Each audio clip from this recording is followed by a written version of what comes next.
Okay, so we're with Matthew Ehret-Kump, Editor-in-Chief of the Canadian Patriot and member of the Committee for the Republic of Canada. We have different questions that we want to ask him about related to the latest event that occurred in Quebec, in Saint-Jean-sur-Richelieu, and in Ottawa, and how it actually relates on a global scale to the events we've been seeing for many years, the escalation. How does it relate to that? So the first question is, you have these two events which occurred recently last week, 2 days apart. We have had a growing police state being created since 9/11 in the United States, of course. How do you see the events for Canada? What does it entail for the future in Canada? Can you say a little bit? Yeah, sure. Well, I mean, as most of the audience here watching will have known by now, that there's been two so-called terrorist incidents which have occurred this past week. The first being that hitting of the officer that occurred in Saint-Jean-sur-Richelieu on I believe it was the 18th or the 16th of October. And then more recently on the 23rd, we've had the shooting in Ottawa. In both cases, what I think is important to recognize is not what has been said about lone Muslim gunmen acting out against the society that doesn't understand them or something like that, but that there has been, like you said, an increasing post 9/11 police state apparatus that has been forming both in the United States and also in Canada. And there's something very important for people to recognize, is that since Harper has introduced himself or been installed as the Prime Minister of Canada back in 2007, there's been a massive amount of acceleration of the surveillance state, police state apparatus, where people often forget that just after the Boston bombings last year in 2013, I think it was April. Just after that event, we had a via rail terrorist plot that was subverted, and within a day of that so-called, subversion of that terrorist plot that didn't go through, not many details were released to the public, but within a day after that occurred, what you had was Bill S7 that was introduced in the Parliament and passed, which allowed for the preemptive detainment of Canadian citizens on suspected charges of terrorism. For up to 3 days, no charges had to be laid, no habeas corpus, no nothing. And if anybody chose not to testify in court for any reason on whatever charge that they were, or whatever claim that they were was being laid upon them, they could be held for up to 12 months with no charge. And this was something which was a complete break of the Canadian Charter of Rights and Freedoms, and happened almost as though when people were asleep and just in a state of fear and confusion, because this was all over the media. And this is exactly what has occurred now in the context of these last two terrorist attacks on Canadian soil. Harper, this is all of 8 days ago, introduced a bill. I forget the name. I don't think the bill has actually received a name yet, but it is about to be voted up, which both integrates Canada, especially CSIS, more deeply into the Five Eyes: Australia, New Zealand, the United States, Great Britain.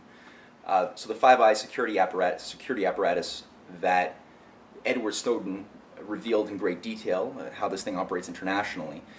This will integrate Canada ever more deeply. It will expand CSIS's powers, the Canadian Security Intelligence Service. It will expand their powers to utilize secret evidence from sources that are secret, informants, moles, whose names will never need to be revealed in court against anybody who's prosecuted or accused of conducting anything which is against the interest of the state, and are labeled so-called terrorists, which even that, as Edward Snowden and Glenn Greenwald have made the point, are terms that are very much underdefined. What terrorism is. I mean, this can be very easily and loosely interpreted in many ways, which makes it very dangerous. But now even the judges, the lawyers in those cases will not be allowed to know the names or the Or the nature of the allegations. Where does it come from? No. What proofs? No, exactly. And so these are completely unprecedented in Canadian history, and I don't think that these things would go through if things that I think we have reason to believe are false flags, such as these terrorist operations, had not occurred. So I think that in terms of the more recent events. Right.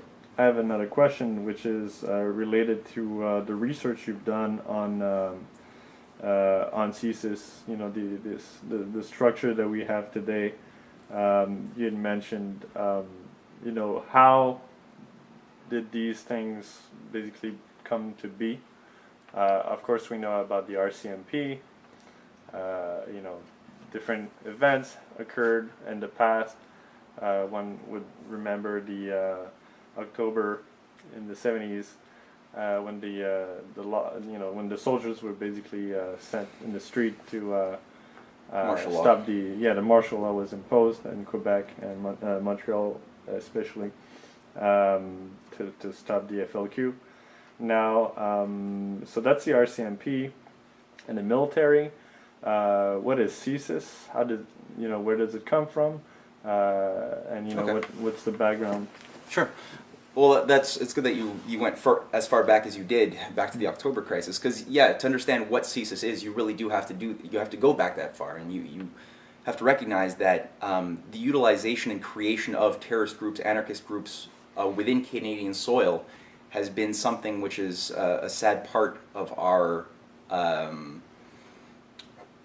governance structures, which it really kicks off throughout the period of the 60s. And in the 60s, what did you have? You had a great period of potential. You had John F. Kennedy's programs up until 1963, until his assassination, inspiring people around the world to think about the future, to actually engage in Roosevelt, Lincoln-style nation-building strategies, which were aimed directly at eliminating poverty, at applying the best technologies that we have for developing and problem-solving the world over, right? And getting rid of colonialism and all of its evil traditions from the British Empire and helping these countries develop in a modern way. And that was the dream. That was where we were going. And people, if you look at the Canadian context, we had people like C.D. Howe, who was on that path towards a real nation-building strategy. You had people after him who were perhaps his political enemies, but nonetheless had a similar view towards applying the best of what we've got, like John Diefenbaker, who did have a view at developing a real nation, a sovereign Canada, that was going out and helping poor countries uplift themselves into the 21st century. And all of this was gripping the imaginations of young people. So what overthrew this cultural dynamic of optimism? Well, you got to look at the 60s. The 60s was a real social engineering experiment, which a lot of people have not fully internalized what happened. Because after JFK died, it wasn't just that everything went sour magically. There was a huge onslaught into the population, especially those baby boomers who were born after World War II, who were submitted to a whole new strategy of warfare in Vietnam, friends coming back in body bags for a war that nobody understood. You had LSD spread all throughout the campuses of McGill, of Harvard, of Yale, all across Europe, of sex, drugs, rock and roll, forget the future, forget the past. The whole new ethic became live for the now. Live for your hedonistic impulses, just be, right? So the environment of terror, people often forget, had really been put in place throughout the 60s in Quebec through the method of using things like the FLQ, the Front Libération de Québec, which was a radical, anarchistic terrorist group, which made a name for itself by setting up bombs in mailboxes throughout the entirety of the 1960s. Many people were injured. We had deaths. This was largely also, to point out the Quebec context, allies of John F. Kennedy, like Daniel Johnson, our great premier, the father, not the son, who was allies of de Gaulle, were also leading with people like Jean Lesage at applying this nation-building strategy at creating a real dynamic future of progress and science in Quebec that was gripping, again, the imaginations of young Quebecois to think about the future.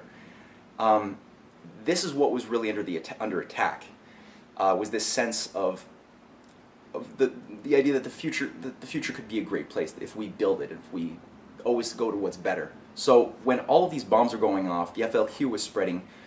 Le Devoir and Le Journal de Montréal, at that time, I guess they had a little bit more liberty of expression than they do these days, actually ran a series of articles throughout that entire period, even into the 1970s, revealing different controversies that had surfaced of RCMP officers being caught red-handed spray painting FLQ logos in government buildings, and so much more. And throughout the 60s, it's really important to look at how the RCMP, or a special branch within the RCMP, not every RCMP officer, by no means am I saying this, but you did have a special department within the RCMP that served a function of organizing internal chaos operations, especially things like the FLQ. Extortion, I mean, you can literally just go online and you can even do a Wikipedia search, and this stuff is not hidden. This is even available on something like that. The RCMP had such a list of controversy that they'd built up for themselves by for the theft of explosives from RCMP ammunition depots, extortion, bribery, the most dirty acts imaginable that they were caught for, and this was reported upon, were brought to the public attention. This, as you mentioned, culminated in the case of the 1970s in October with Pierre Elliott Trudeau declaring martial law. This shut down the Bill of Rights throughout not just Quebec, but all of Canada. It was entirely cancelled during this period that involved the assassination of Pierre Laporte, one of the allies at that time of Jean Lesage, and the kidnapping of a British diplomat who was later on released. The level of scandals that had built up continuing throughout the 70s resulted in such a situation that this division within the RCMP became not very useful for the British Empire. And when I say the British Empire, what I'm talking about is the financial oligarchy, which is organizing our entire transatlantic financial system. 1983 rolls around, and the former clerk of the Privy Council, Michael Pitfield, who's also known as Trudeau's shadow, the clerk of the Privy Council, by the way, is one of the most preeminent, powerful positions in the civil service. He is commissioned, now that he's a senator, to create CSIS, to take over the functions of the RCM, or that division of the RCMP, and CSIS is the outcome. Is the Canadian Security Intelligence Service. CSIS continues the worst traditions of the RCMP, and again, just doing a summary overview of some of the scandals that have arisen with CSIS since their creation. Officially it became in 1984. It's just mind-boggling. Really, you have yeah, again, there's probably so much more that we have yet to discover, but just scratching the surface, we've pulled out the Air India bombing, which was famous for having been organized from a Sikh radical terrorist group that was being protected in Canada, had been maintained here for a very long time. EIR had conducted a lot of intelligence on this back in the time, since in 1984 it was the same grouping that organized the assassination of Indira Gandhi, a collaborator with Lyndon LaRouche and Helga LaRouche, and who was a big advocate of this new financial architecture and the new development bank that LaRouche had been pushing since the 1970s. So she was assassinated in 1984, and you had what's called the Air India bombing run out of Canada, which killed a couple hundred people. Why is this a scandal? CSIS didn't have to, and we don't even know who exactly put out the order. They didn't have to erase or burn all of the wiretaps, the hundreds of hours of wiretaps that were conducted leading up to that terrorist incident. They didn't have to do that, and yet they did that. Every single piece and shred of evidence that pertained to the Air India bombing was destroyed by CSIS. This remained a shadow above CSIS's head, and something that they could have been prosecuted for had somebody with balls been presented to actually do so. But in 2005, the 5-person Privy Council watchdog that governs, or that sort of takes care of monitoring CSIS, absolved them of their sins. This is the SIRC, so no longer could that be brought to any court. Hopefully, and their idea is hopefully people will forget about this. But again, why should just to relate this back to the present, right? What is the pedigree of this beast, and why should we be concerned about the official narrative being presented to us as being false, and the expanded powers that Harper is giving CSIS since 2012? Why should we be concerned about these things? Is this really for our security, or is there another agenda? And I think that by looking at what was done in the 1970s with the control of terrorist operations then, what was done by the protection of these radical terrorist groups with the Air India bombing, or even something, I could throw this out too, I stumbled across this, the creation of, or the CSIS's role in actually helping to create the Heritage Front. I don't know if you've heard about the Heritage Front. This is the one of the biggest white supremacist groups in North America. That as the apocryphal story goes, a great hero, an agent within CSIS, Grant Brismus, championed for having the courage to go and infiltrate this very crazy white supremacist group. What a laudable act that is.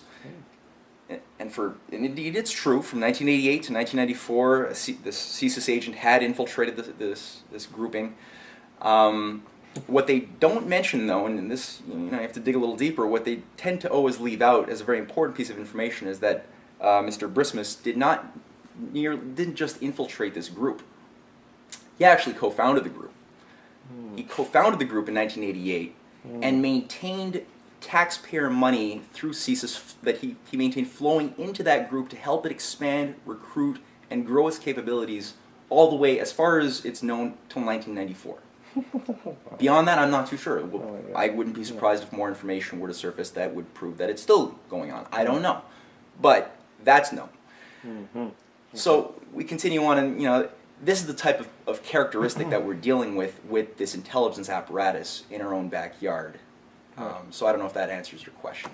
Yeah, and that leads me to another question where obviously you have certain measures which are being imposed or that will be imposed because of these events that just took place and are related to the overall arc of what we've seen since 9/11. As Glenn Greenwald mentioned in his latest article, where he said, Canada should not be surprised because we've been at war for 13 years. So if something happens here, well, the chances were that it could have happened way before. Now that's the thing, could have happened way before. So maybe our intelligence services are actually working fine in a way, preventing these things from happening before. But now it just happened. So maybe something changed. And we see that I would relate it to the ongoing meltdown of the financial system. And, well, what do we see also in Western Africa? Well, we see Ebola spreading. And we see the Islamic State, in the Middle East. So there's all these things that seem to happen, at the same time. So clearly there's that on one side. Then there's the BRICS nations that are doing certain things totally differently. When we look at the China Shanghai expedition to the moon, and the cooperation between these nations of Asia, Russia, China, India, incorporating South Africa and Brazil, and more of the South American countries now that want to join.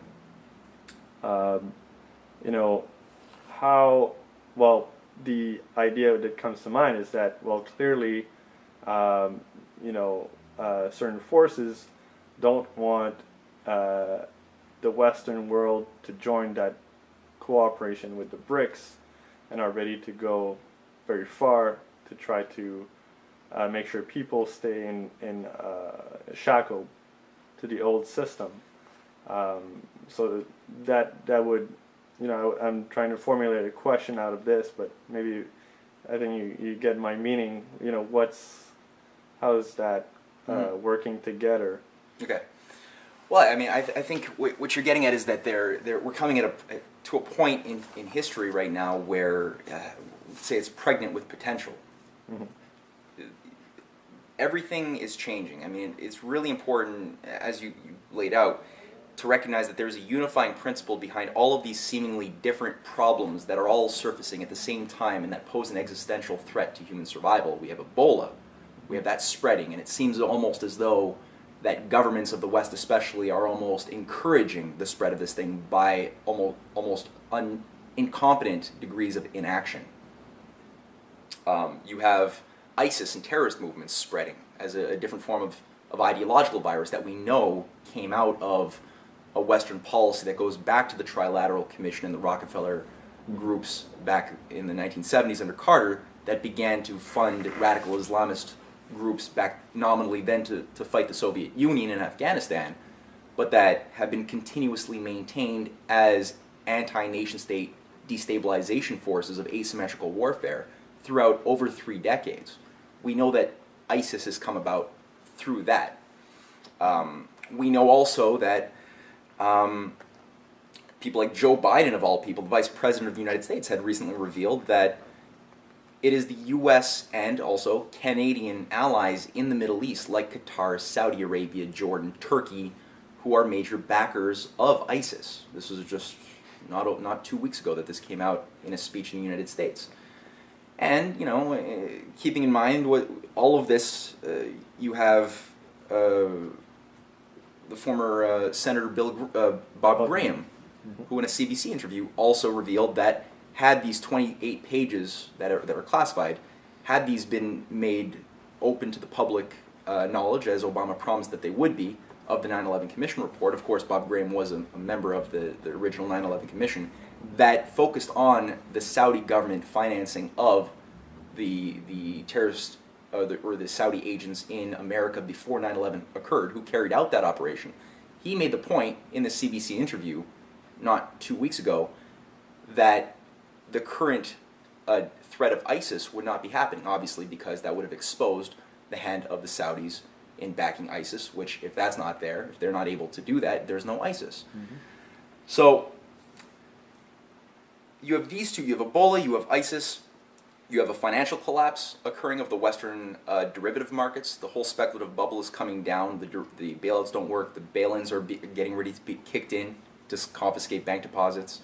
Austerity is being pushed down everyone's throat to cancel pensions and everything else you can imagine, both in Europe and North America. And people are being induced to treat these as separate events. And that's wrong. Because obviously when you understand the nature of the financial oligarchy, you understand what's the process that we're operating in, you realize that there's a unifying principle. This is what our whole organization was created to stop in the 1970s, when LaRouche actually set up Executive Intelligence Review and our international movement, was to warn that Ebola, these types of mutations, would be the outcome of the destructive policies of the IMF and World Bank that had decided to not allow for real growth and real development of former British colonies and the deconstruction of our own former industrial societies. When these policies began to be put into place, LaRouche even back then said that mutations and Ebola-like diseases, he had named Ebola when we had created our biological Holocaust task force in 1974. He warned that these would be the things you should expect. Terrorism should be the type of thing you should expect if you don't permit for the sanitation, the infrastructure, the mental development of people around the world, and instead, do what Zbigniew Brzezinski and the Trilateral Commission did. You should expect that. And he made the point that you should expect an economic collapse, because a speculative system that only creates financial wealth without creating physical wealth will create a physical boundary condition, a bubble, whose intrinsic essence is to collapse. And looking at the financial oligarchy, which he had and our organization had been very sensitive to back then, he made the point that, look, when you look at those who are trying to manufacture this whole insane, perverted system, their policy is to bring about a global depopulation, a global genocide. This is a matter of policy and intention. So you take all this into account, right? And then you look at what's coming out of the BRICS countries, the countries that are actually acting on the warnings that Mr. LaRouche had made for 4 decades, as I said, going back to Indira Gandhi and his work with the Non-Aligned Movement. These countries are now, as of today, you have the Chinese Infrastructure Investment Bank being created that involves dozens of Eurasian countries, African countries that are integrated. Their first investment will be the creation of, or a big investment into the Silk Road, which has been one of our policies for a very long time, that involves bringing high-speed rail, energy infrastructure to Eurasian countries. This has been offered to go all the way into Europe, into Africa, into even the Bering Strait, into the Americas through the Bering Strait. This is what China and Russia have announced. So you look at these positive developments, the new development bank that was created in the summer of this year as a replacement to the IMF that China, Russia, and India are spearheading to emit long-term credit, no conditionalities for long-term development in countries like, Central, South America, Africa. And there's many more. There's a Shanghai Cooperation Organization Bank that's being prepared to be put into place in their next meeting next year. So there's a complete commitment to the future, to development, to war avoidance coming out of these countries, and all of branches are being presented. Their approach has been to create as many inroads and bridges towards working with the Western governments on seriously tackling Ebola with a global cooperation, like a policy that involves treating Ebola as if you would treat any Hitlerian war threat, treat an actual real problem that we have in that type of way that involves massive amounts of investments into healthcare, creating doctors, nurses, deploying the best medicine and the best knowledge. These are the types of policies coming out of the Eurasian countries, and this is what we should be. This is the chance that we have right now, is to use these actual crises and break out of this doctrine of geopolitics and this struggle for survival in a Darwinian system of globalization. Just break that whole model and work at applying the best discoveries we have at tackling this in West Africa, so that we can provide the best sanitation, the best infrastructure, the best knowledge base, with the help of Russia, China, India, and every other country. Cuba is taking the lead and has done much more work as a small country in helping West Africa than the United States or Canada has. So we really have to look at these two worlds. You've got, again, the BRICS countries are going with the full LaRouche program. Argentina, Brazil, Bolivia, Egypt is jumping on board with development projects. They are going for anti-entropy. They're going for increasing their energy flux density. They're going for space exploration, fusion power. Fission-fusion hybrids are being developed between China and Russia right now. And in the West, you have completely zero growth, deconstruction, lowering your energy flux density by going for windmills. Obama's Ebola czar is none other than a fellow who has called, has warned on numerous occasions that our biggest problem in the world is overpopulation. Right? This guy's Al Gore's former chief of staff. And in Canada, it's no different. We're destroying our nuclear power, we're destroying our industries, and of course, these types of things are going to occur in the context of that empire, and more things will occur because they want to create an environment of fear. And that's important, because as long as you don't take this perspective that we're providing and acting accordingly, then you will necessarily be gripped in terror, in fear, in confusion. And it's in that type of emotional state that you can be manipulated, and you will accept things both that deprive you and your own country of your own security or your own freedom by promising you security, which Benjamin Franklin made the point that if you should be such a weak person that would allow themselves to be deprived of their freedom to have an increase of security, they deserve neither freedom nor security. So this is happening, and also the permission of bombing campaigns for foreign threats abroad, which you don't fully understand, like what Harper's now engaged in doing by bombing these ISIS groups with our Saudi allies in Iraq, soon Syria, which Obama's already begun doing. And we tend to forget that who are the biggest sponsors openly of radical groups like ISIS? Well, it's what Joe Biden said and what our movement has been proving for a long time. It's the Saudi monarchy, the Saudi government. It's the British empire system that put the Saudi government in power and that maintains them. It's the same one that controls the Canadian Civil Service, the Canadian Privy Council. This is the real controlling center of the Canadian bureaucratic system. And you see the same thing operating through Wall Street and through the Council on Foreign Relations in the United States. It's the same British Empire that had destroyed India, destroyed Ireland, that ran things like the Civil War. It's the same historical arc that we're living in, and people have to recognize it for what it is, and then they can act accordingly to see how what's coming out of the BRICS is not a new empire. This is a complete break from the imperial system, and it's more American than what Obama is representing right now. Mm-hmm. And that's what Canada should do. All right. So last question. What should people will watch this video do right after they watch it? Or in the days that will follow? What should they do if they're Canadian citizens to make sure that we don't continue in the downward spiral, but that we actually, lift ourselves up? Well, I would say right now our window of opportunity to change things is getting smaller, so the time to act is now. Now, our organization has been active across Canada for a number of years. We are representing a unique fight to bring about this strategic perspective. We have been fighting to bring in programs such as Glass-Steagall to shut down the entire bailout system, which the big five Canadian banks are completely implicated in.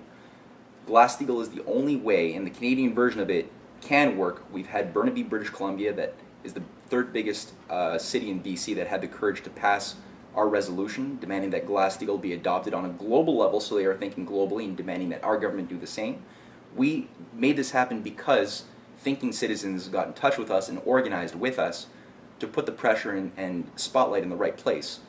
And we need to do a lot more. We're going to be having, we've had several major, very successful conferences, from Vancouver to recently here in Montreal, bringing together former statesmen like the former Premier of British Columbia, again through the help of thinking citizens who have organized, educated themselves to go out and do the outreach, who actually endorsed our call for the Bering Strait rail connection and made it a written address to our conference. We need to do a lot more of this, but the next conference, for example, is going to be on November 2nd. It'll be focused on bringing together as many people in Montreal or in surrounding areas as possible to be a part of this discussion. We need to get people to organize, not just to bitch about austerity, because you can easily in Montreal get people to protest against something. We saw this with the student, the increases on tuition fees, with the Red Square phenomenon. We're seeing this now with people who are bitching about their pensions being cut. And indeed, all of this is wrong. But that's not adequate. That's not strategic, just to be against something. So it actually calls specifically for a strategic policy, like the demanding that these 28 pages of the classified 9/11 Commission report be unveiled to the public. This is strategic because it focuses on opening a whole line of discussion around who's really controlling terrorist groups internationally.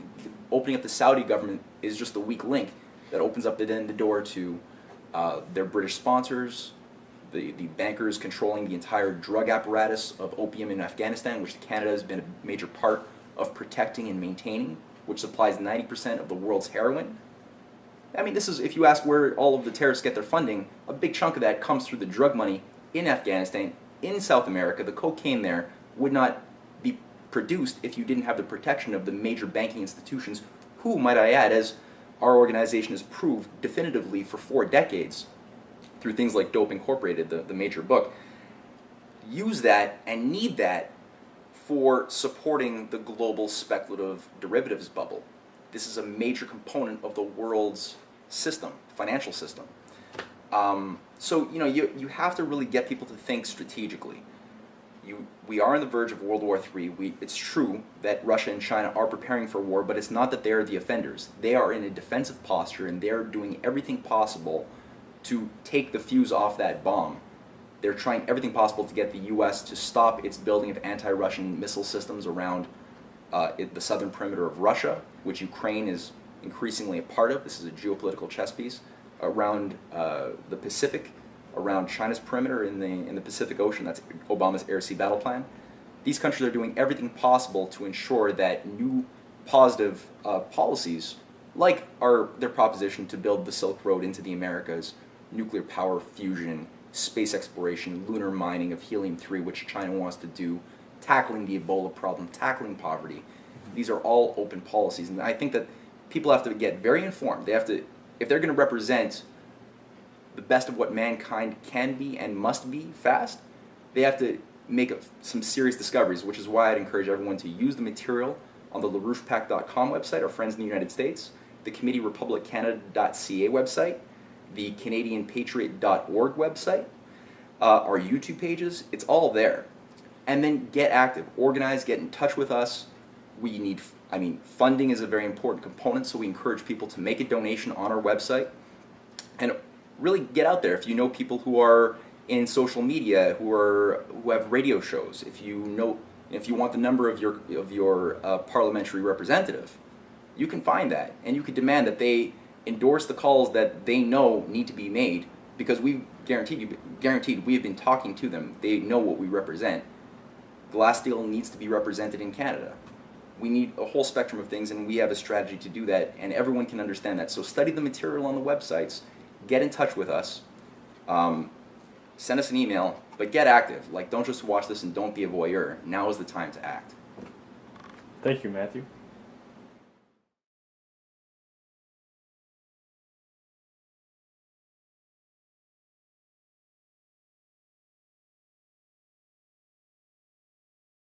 Is related to the research you've done on CSIS. The structure that we have today. You had mentioned, how did these things basically come to be? Of course, we know about the RCMP. Different events occurred in the past. One would remember the October in the 70s, when when the soldiers were basically sent in the street to stop the martial law was imposed in Quebec and Montreal especially, to stop the FLQ. Now, so that's the RCMP and the military. What is CSIS? Where does it come from?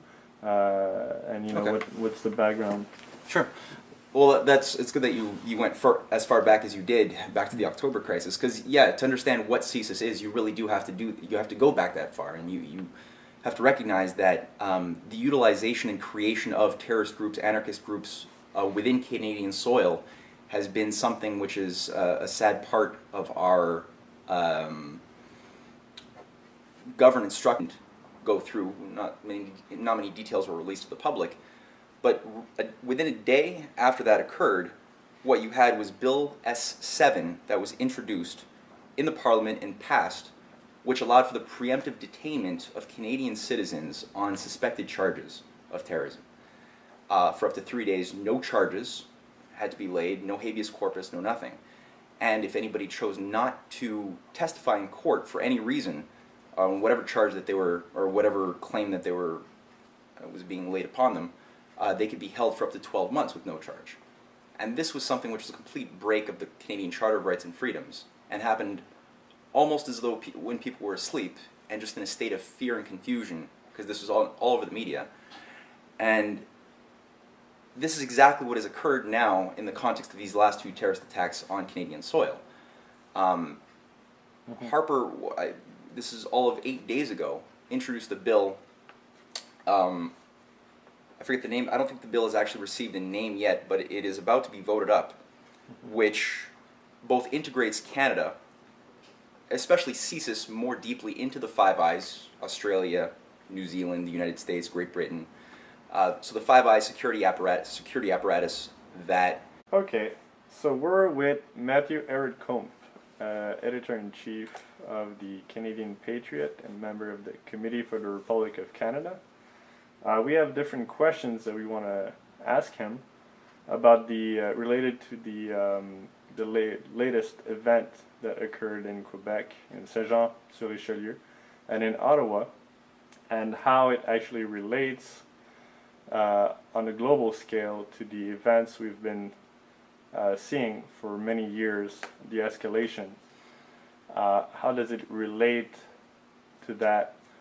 So the first question is, you have these two events which occurred recently last week, 2 days apart. We have had a growing police state being created since 9/11 in the United States, of course. How do you see the events for Canada? What does it entail for the future in Canada? Can you say a little bit? Yeah, sure.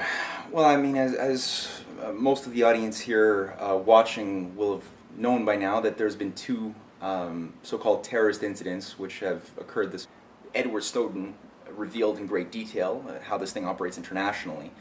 This will integrate Canada ever more deeply. It will expand CSIS's powers, the Canadian Security Intelligence Service. It'll expand their powers to utilize secret evidence from sources that are secret, informants, moles, whose names will never need to be revealed in court against anybody who's prosecuted or accused of conducting anything which is against the interests of the state, and are labeled so-called terrorists, which even that, as Edward Snowden and Glenn Greenwald have made the point, are terms that are very much underdefined what terrorism is. I mean, this can be very easily and loosely interpreted in many ways, which makes it very dangerous. But now, even the judges, the lawyers in those cases will not be allowed to know the names or the nature of the allegations. Where does it come from? No. What proofs? No, exactly. And so these are completely unprecedented in Canadian history, and I don't think that these things would go through if things that I think we have reason to believe are false flags, such as these terrorist operations, had not occurred. So I think that I mean, in terms of the more recent events, right. I have another question, which past week, the first being that hitting of the officer that occurred in Saint-Jean-sur-Richelieu on I believe it was the 18th or the 16th of October, and then more recently on the 23rd we've had the shooting in Ottawa. In both cases, what I think is important to recognize is not what has been said about lone Muslim gunmen acting out against the society that doesn't understand them or something like that, but that there has been, like you said, an increasing post 9/11 police state apparatus that has been forming both in the United States and also in Canada. And there's something very important for people to recognize, is that since Harper has introduced himself or been installed as the Prime Minister of Canada back in 2007, there's been a massive amount of acceleration of the surveillance state, police state apparatus, where people often forget that just after the Boston bombings last year in 2013, I think it was April, just after that event, we had a via rail terrorist plot that was subverted. And within a day of that so-called subversion of that terrorist plot that didn't